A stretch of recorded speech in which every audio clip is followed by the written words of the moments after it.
happen. And by the way, we're working through them to do it.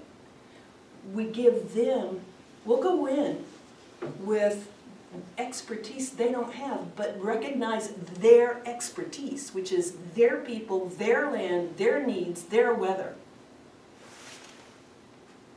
And we work with and through them, bringing in resources that we will leave with them to work with. We train them in how to use it. They do it. It's part of that fundamental thing of subsidiarity. You don't do for others what they can do for themselves. You do with, not for, not at. You do with. And we have ways of guaranteeing how we work gets done in a sustainable manner.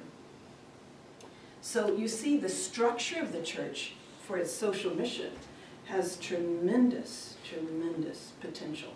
And this is where Michaela gets to come up and take over. Okay? Just one little thing. Yes. A beautiful example of this was the earthquake in Haiti. Yes. Pope Benedict was very specific. Catholic Religious Services takes care of it. Yeah. He told the whole church, whole world. Catholic Religious Services is going to take care of it. And we are still doing it. Yes. A wonderful job for them. It's amazing. Yes, absolutely. Thank you for bringing that up. Yay! Okay. So are you guys tired from your 4,000 years of travel? It was fast. Right, it was fast, right? It's like time travel. Sometimes I wish I could have that quick time travel when I'm actually on an airplane for 13 hours.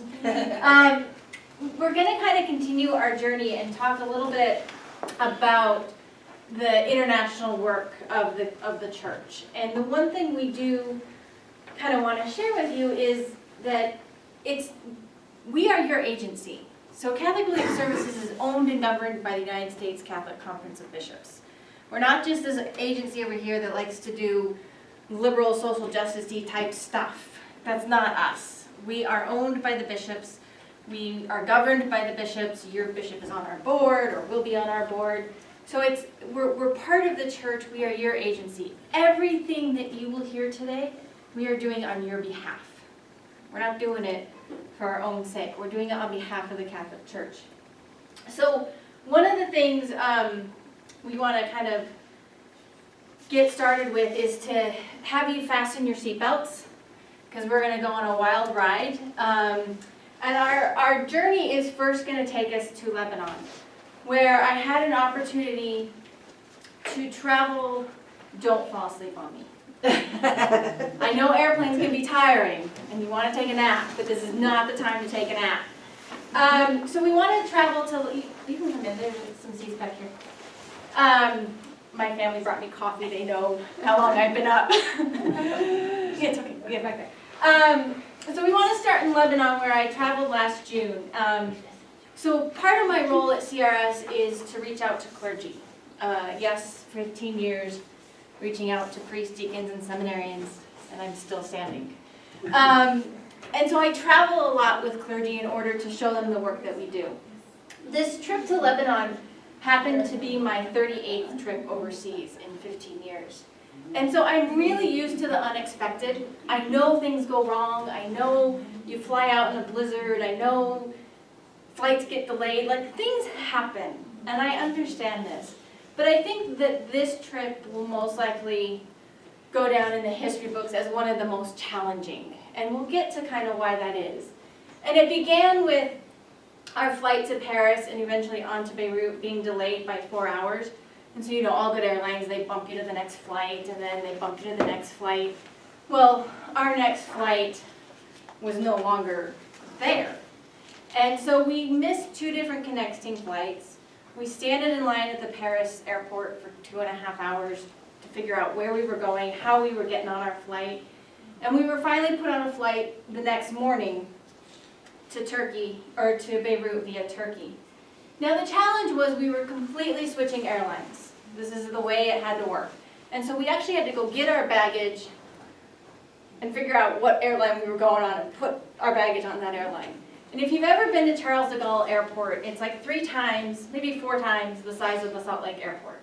So we had quite the marathon run through the Charles de Gaulle Airport to find our luggage. We found everyone's but mine. In fact, they couldn't even find it in the system. And at that point, I'm tired, I'm kind of hangry, You know, we're traveling for 30 plus hours. I just want to get on the plane. So I'm like, fine, we'll deal with it when we get to Lebanon. Not a problem. So we get on. I had some provisions in my bag, so I was good to go. You know, any good traveler, you pack an extra pair of underwear and you're ready to go for the next day if you lose your bag.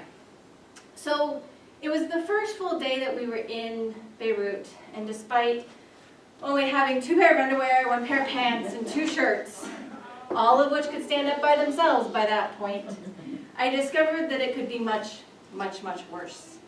And the project we were scheduled to visit was a women's shelter run by Caritas Lebanon called Cedar Shelter. And it was for refugees who had been abused, women who had been abused, and they were refugees. And the majority of these women were Syrians.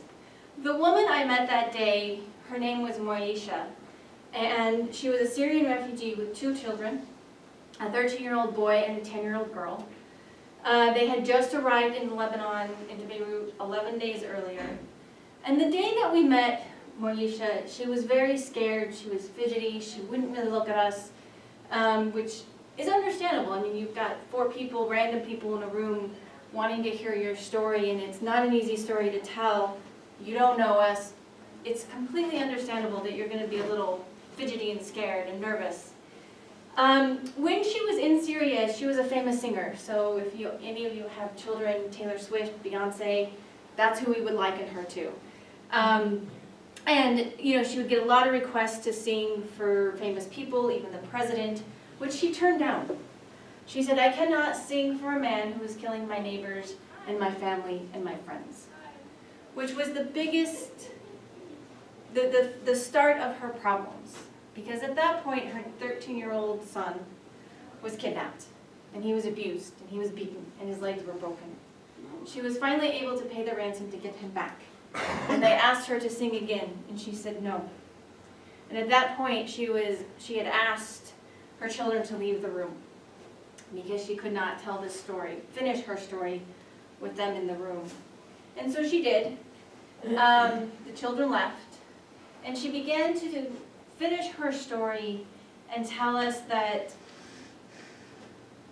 because of her defiance to the president, that she was raped by 5 soldiers continually over a period of time.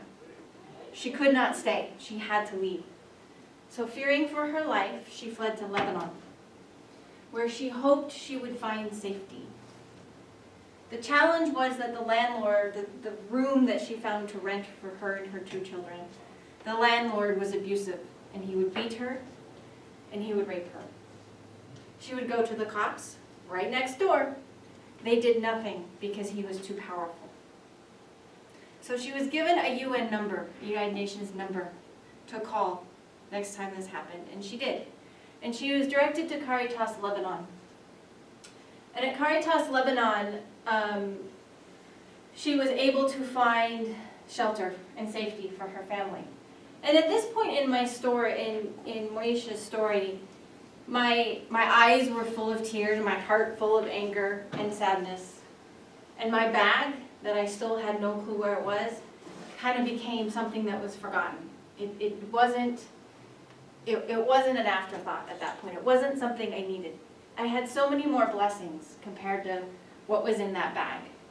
Now, the clergy I were with were really concerned about the mass kit, but the rest of it was okay. It was okay that we didn't have clothes or that we didn't have that mass kit. We would get along without it, because things could be much, much worse. So why are the Syrians leaving? They're leaving because they've been in 7 years of conflict. Over 400,000 people have been killed. There are 5 million refugees, and there are about 1 million, and this is a little outdated because it continually changes almost every day. 1 million are heading for Europe. Half of the refugees are children.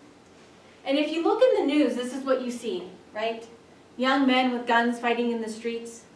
You see buildings toppled by bombs. Once bustling cities are now toppled and ruined. But the reality of it is this is not what is happening. I mean, it is, but if you go across the borders, this is what you see. You see young families mothers and children traveling, fleeing for their lives because they want their children to know something besides war. They leave everything behind except for what they carry on their backs. There are currently 1.6 million refugees in Jordan. Our partners through Caritas Lebanon are providing safe shelter for women and children like Moesha. We're providing medical needs, and we're beginning to work with livelihoods programming, teaching them how to sew, how to build, how to do mechanics, other livelihood activities. Moesha's determined to live and survive for her and her children was amazing. She was so thankful for the Caritas Lebanon. She said that Caritas is like a mother who has embraced her and her children no matter what. A footnote on that long lost bag, it met me. They finally found it when we were in Jordan, which was our final stop, and met me back home 7 days later. So now that we've kind of taken one trip to Lebanon, and before we continue, I want to pause and I want to share with you a little bit who this organization is that is doing such great work on our behalf, and who I think you can be proud of. There's not a lot of great news in the Catholic Church today, right? Some of it, you kind of read it and you're just not always that happy. But this is the good news I think that you can share, that you can be proud of. And that there is actually good work going on in the church, and there is good news in the church. And so that part of that is through CRS and the work that we're doing. We started in 1943 as War Relief Services. That's kind of, we were, born out of the need for refugees during World War II. The intent was for us to not continue. I mean, once the war was over, we were going to disband, not exist. 75 years later, we're in more than 100 countries working on your behalf. We have about 5,000 staff overseas and 500 in the United States doing different outreach in, our finance and HR departments and things like that. We, when the war was over during the 50s and 60s, we expanded our global footprint, and that's when they changed our name to Catholic Relief Services. And that's where we just began to expand. A lot of it was still around emergency relief, because that's what was needed at the time. So a lot of food programming, a lot of handing out not only food, but shelter items, depending on what the emergency was. And then we realized that after the emergency's over, there is still a need. People still don't have food. People still don't know how to grow proper vegetables in a garden, or how to live a sustainable livelihood. And that's when we really got into the work of development. And so how do you help communities live a life that is beyond an emergency and beyond handouts, that principle of subsidiarity? How do you do that? And that's the work that we've been doing. We began doing in the 60s and through the 90s.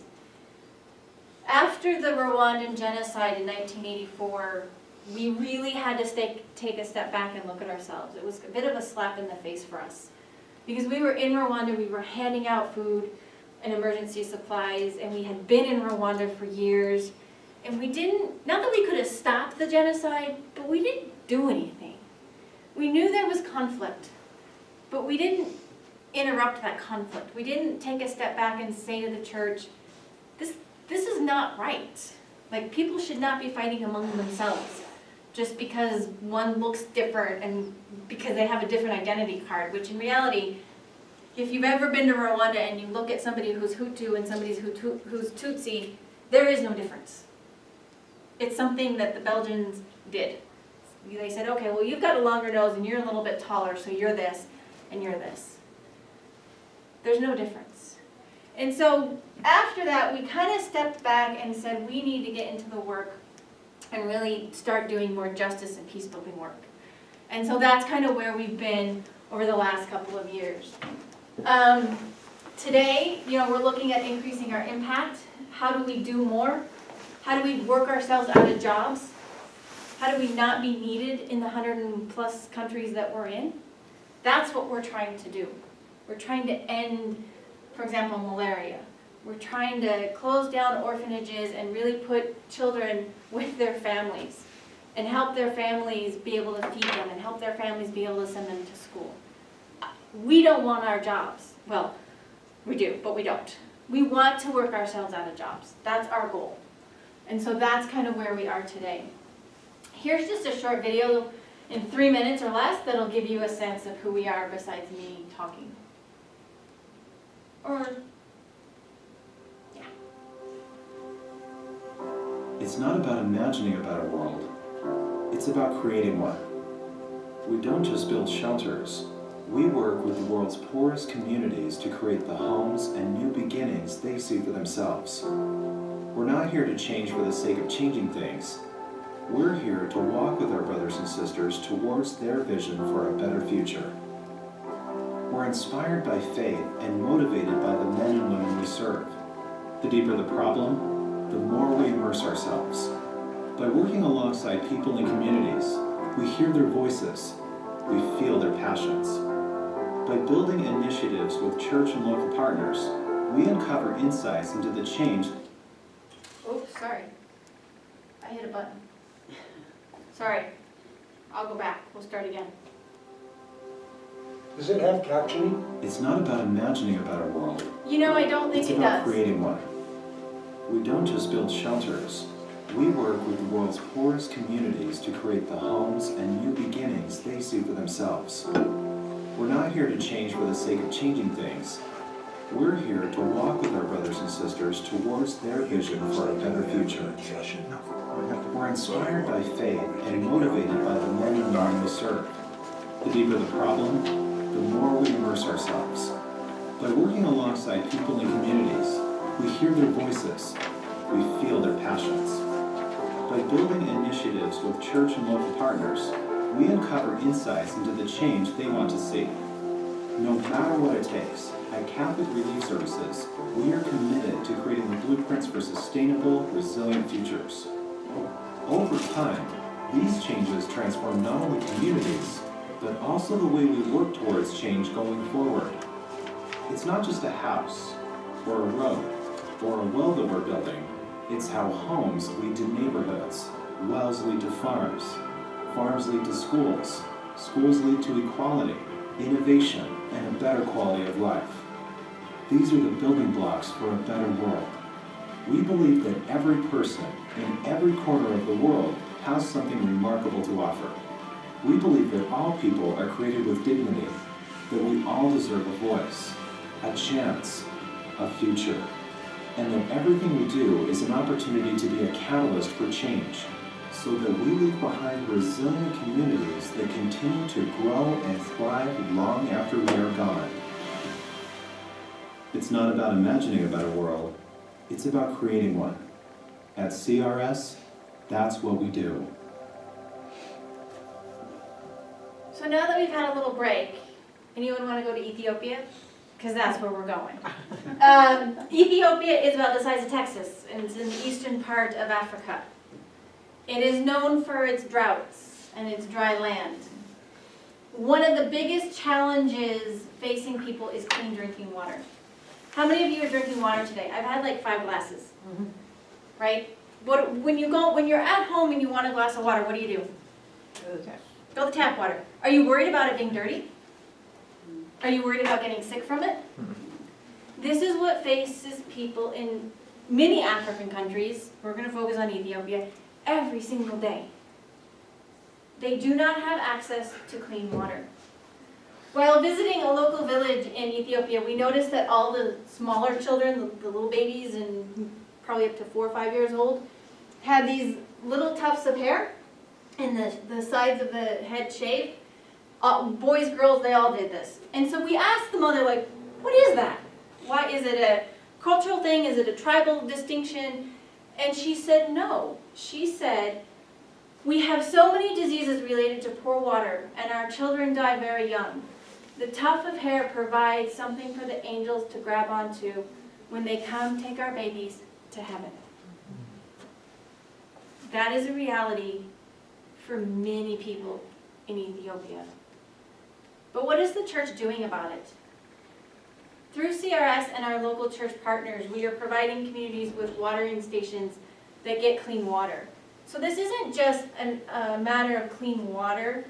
These watering stations are now in the center of the village.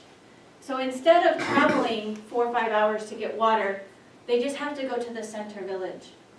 In addition to kind of the watering holes, not only does it provide clean water, but we're also helping educate families and children on the importance of clean water. So what does clean water mean? Why should you not go down to the river and wash your cows and your laundry and then pick up a barrel of water and take it home and feed your children with it? What's the importance of washing our hands? We all teach our children to wash our hands, right? After they use the bathroom, before they eat. We all do this because this is what we were taught. Do we ever remember why we were taught that? It's sanitary, right? It prevents diseases. And it's not gross. We don't want to be gross, right? And so we are teaching children the importance of this. And then the children are going home and teaching their parents. Because the parents don't know. Because if the parents knew, they'd teach their children. When we asked one of the women what this well had meant to her and her family, she said, "I now have time to be with my family. I used to have to walk 4 hours one way for water and then 4 hours back. Now I walk 20 minutes and I am able to send my children to school and they are not sick." This is what the church is doing. This is the good news of the church, right? We have to get excited about this and share this with people. So I want to go back over the ocean. Sorry. Yes. Do they know that it's CRS that's providing these services? Yes. Yes, they do. And the one thing you have to know about the work that we do is we are not going to go into a community and say, "Are you Catholic? Are you Catholic? Ooh, you're Muslim. Sorry, we're just going to come over here and help you." That's not what we do. We work on the basis of need, not creed, race, or nationality. Because that's what Catholic means, right? Isn't that what we believe? The small c is helping everyone. So typically when we do a project like this, it'll be the sign, the CRS will be there. And if you go into a village and you say CRS, they're like, "Oh yeah, they're CRS. They help my village do this, or they helped us do that, and they're working with the church to do this." And so they know who we are. We've been in Ethiopia for almost 65 years about. So we've been there for a while. So I'm between you and lunch, which is never a good thing. But I want to cross back over the ocean and go to El Salvador, where we began working in 1960 doing food programming.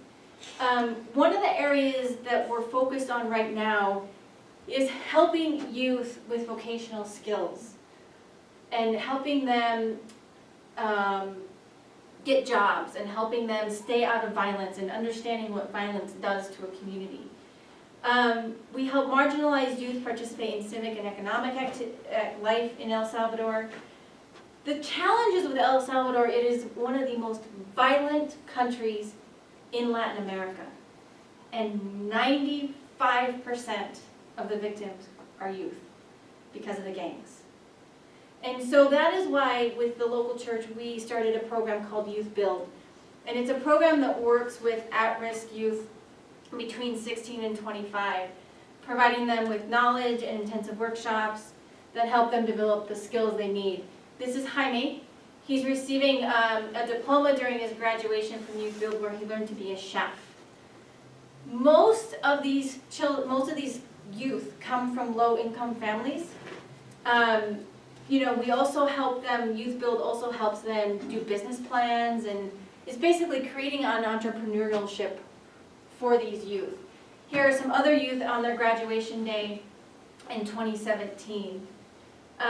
This program is so important because kids can't go to school. The schools are run by the gangs. The city buses are run by the gangs. So if you're not part of a gang, they're going to try and get you to be part of a gang.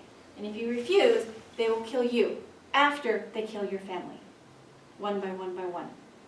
That's why this program is so important, because it's getting them out of the life of the gangs and getting them an education and getting them a job. So don't take my word for it. We're going to watch a short video on what this actually looks like.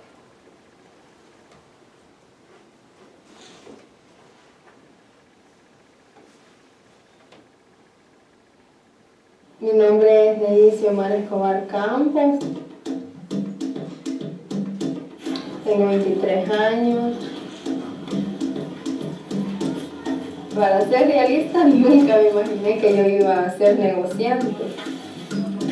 Ahorita tengo 5 meses de tener el negocio. Para montar el negocio, el CREA me ayudó bastante.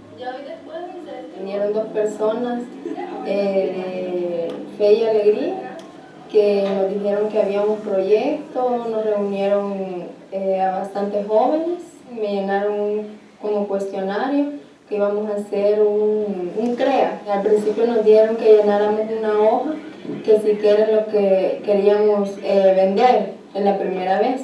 Éramos 3 en el grupo y decidimos hacer sándwich, vender jocotes, refrescos, galletas. Yo no hallaba cómo hacer porque nunca había vendido en mi vida. La primera vez del CREA vendimos todo, no nos quedó nada, nos dieron una tabla para llenarla, cuánto era lo que habíamos gastado, lo que habíamos invertido y la ganancia, ¿verdad? Y gracias a Dios nos quedó algo. Ya en el segundo CREA ya iba con menos miedo, ¿verdad? Y eso me ayudó mucho porque lo que yo escogí, que fue panadería, me ayudó mucho a cómo tratar a las personas, ¿verdad? Los clientes, cómo debe de ser uno, tiene que ser amable, sobre todo tener paciencia también. Por si ninguno de aquí de nuestro hogar estaba trabajando. Ahí se podía probar así uno mismo, si podía ser emprendedor. Me dieron un capital semilla, con eso yo pude comprar mi horno de gas, cómo desempeñar el negocio, cómo se puede invertir y cuáles son las ganancias que uno puede producir. Los primeros días compraba de 6 a 10 libras para todo el día. Ya ahora, gracias a Dios, ya he comprado por mayor lo que es la manteca, levadura, la harina. Ya puedo tratar a mis clientes más mejor,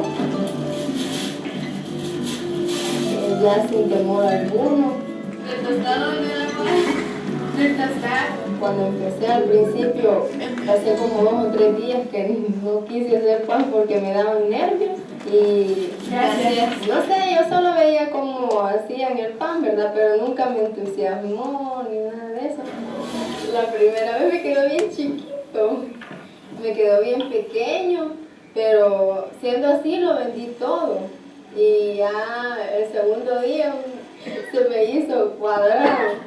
Ya hoy, ya el pan ya está saliendo más bonito, más como que si fuera cilindriado, ¿verdad? Aparte de producir, de vender, he ayudado a mi familia para el sorteo. Cuando no había trabajo, lo andábamos revisando a veces para lo de la comida. Por lo menos la comida, lo más básico, no falta en la casa, que es el arroz, el frijol. Lo más valioso es el conocimiento que a uno le enseñan, ¿verdad? Y ponerlo en práctica. Y media vez estén las oportunidades, hay que aprovecharlo. So you can even see through this video kind of what it does just to their dignity, right? It's not just about giving them money, but it's lifting up their dignity and their dignity of life and their dignity of work. So I know we're tired and I know we're hungry, but we have one more stop to make before we, unfasten our seatbelts and take a break. We're gonna go to Lesotho. Does anyone know where Lesotho is? No, Fair, Lisa, and Anna. It's in the middle of South Africa. Middle of South Africa. It's a small country in the middle of South Africa that is the size of Maryland, so it's not that big.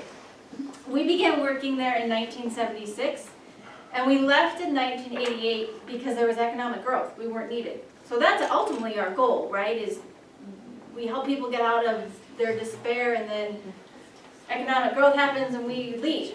We returned in 2002 to provide Caritas Lesotho, so we mentioned Caritas earlier, so Caritas Lesotho and their response to the regional food crisis. There was quite a drastic regional food crisis in that area where people were just starving. And so Caritas Lesotho was helping with that, and we went in to continue and support that. We stayed because of the HIV/AIDS response and how large it was getting, the pandemic. It was spreading quickly, and there were a lot of needs around that. And so we've been doing a lot of that work since 2002. But there's some other work that I want to share with you that I think you may be able to relate to a little bit better. How many of you wear Levi's? Right? Did you know they're made in Lesotho? No, I did not know You that. do now. The Gap, shop at the Gap. Your kids maybe shop at Old Navy. I shop at Old Navy. Your clothes, many of your clothes are made in factories in Lesotho, which can be a good thing, right? Because it's providing jobs, as long as they're well run and not, bad conditions and things like that. It can be a good thing because it's providing jobs for the local community and for the local economy. The challenge comes when you have women who are those that are working in the factories, who have little ones running around. What do you do with the little ones running around? Oh, free daycare.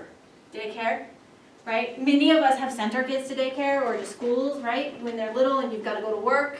It happens, right? It's something we've all done. Most of us, if you have dogs. I still send my dogs to daycare. What am I talking about? But the challenge is that in Lesotho, daycare is not a thing. There is no daycare. So caregivers were putting up a shingle, like in the Peanuts, Lucy hangs out her psychiatrist at the doctor's in shingle. This is what they were doing. They were hanging out, the caregiver is in shingle. And so the women that were going to work in the factories were taking their kids there.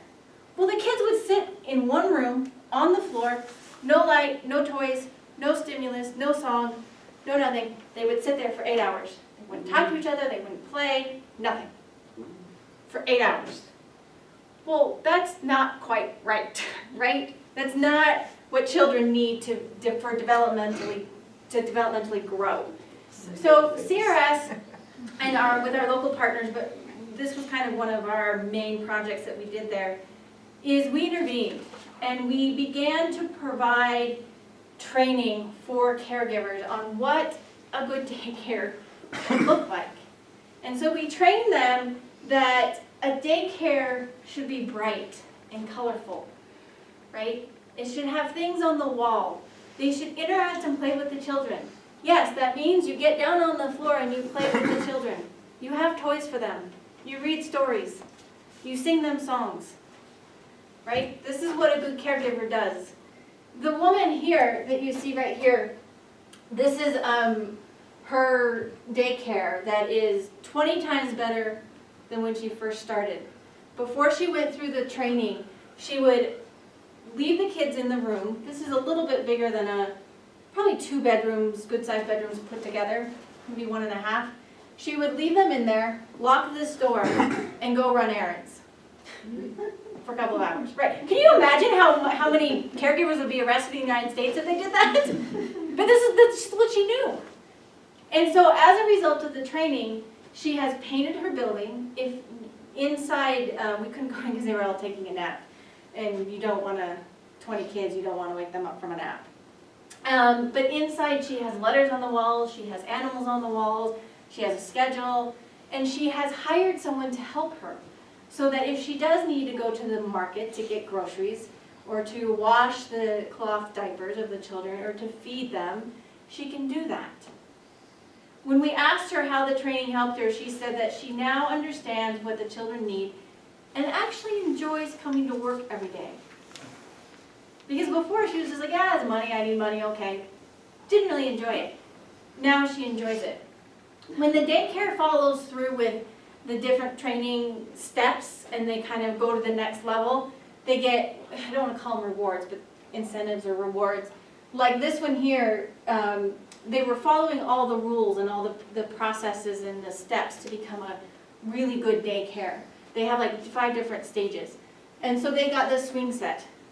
In case you wanted to know, this slide does not fit a 40-something-year-old American girl, just in case you wanted to know. One will get stuck in the middle. Not that I had any experience in that whatsoever. And so, we provide these incentives like this. This was the final daycare that we visited. We visited 5. One where the woman had a toothache and the kids were just kind of out roaming. So that was clearly not a good daycare. The other one that you saw where she painted the outside, that was like a 3rd level daycare. And this was like the top-notch daycare. You can see she has organized cubbies, which for a type A personality, I was like, oh my God, this is great. I need to go home and do this. She has organized cubbies. She has a list on the wall of all the kids with their parents' phone numbers. She has the schedule. So when they take a nap, when they're fed, when they play, when they sing, when they go outside.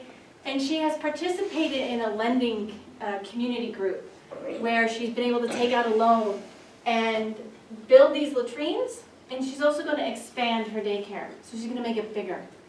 And this was amazing. The fact that she actually had a separate latrine for the children is like, that's the highest level you can go in the daycare Wasutu system. But these are the things that your church is doing. And I would show you a video, but you might not be happy with me because it's lunchtime. So we're just going to talk about this woman real quick. She's the one that has the latrines and is really a success story. We asked her what this meant for her, and she was just like, I love my job now. I'm excited to share what I've learned with these children, and I'm excited to help them in their developmental growth. And before she took this, she didn't even know what any of that meant. And this is what the church is doing on our behalf. And so when we come back from lunch, now that we're totally exhausted from flip-flopping back across the country a couple of times in the world, when we come back for lunch, the next part of our journey is a little more relaxed. If you think, scripture and encyclicals are relaxing, then you're going to be awesome. We're going to just kind of talk a little bit, I know, I'm really revving this up. We're going to talk a little bit about kind of as an agency, what is our journey guided by? So you now know who we are, which I think the best way to tell it, I could get up here and give you a ton of stats, but you would have all jumped out of the plane without a parachute by now. So I thought the best way to do that was to tell you the stories of our beneficiaries. So we want to talk after lunch about our journey and how we're guided and what our approach is. And then we're going to talk about your role. So eat a hearty lunch because you have a lot of work to do when we get back. And I think I'm told you're supposed to be back by 1. Really? 10 to 1? Oh, yes. 10 to 1 if you want to get out at 3. Yeah. If you don't want to get out at 3, then 1 o'clock. That's right.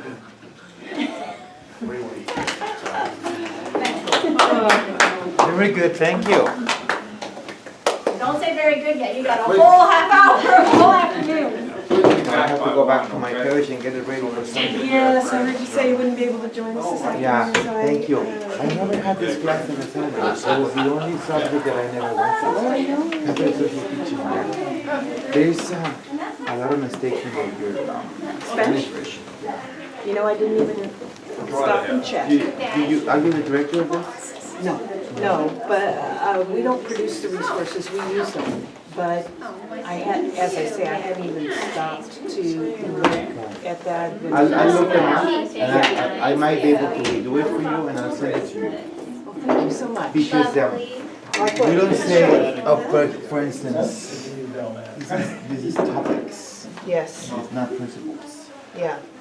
Just like that, just like that. Yeah, and even over here, they use the word themes in English rather than principles. Yeah. And I think that was because, I don't know why it was. Yeah. I know, it takes a little explanation. You explain to a person, well, principle is the source from which you Yes. draw this. Yes. But anyway, no, but it was wonderful. Thank you. Well, I appreciate, I appreciate your openness to saying, here, this would be better in Spanish this way. So that'd be Sorry, great. I work with that all the time, so that's why. Yeah. Yeah. Okay. Anyways.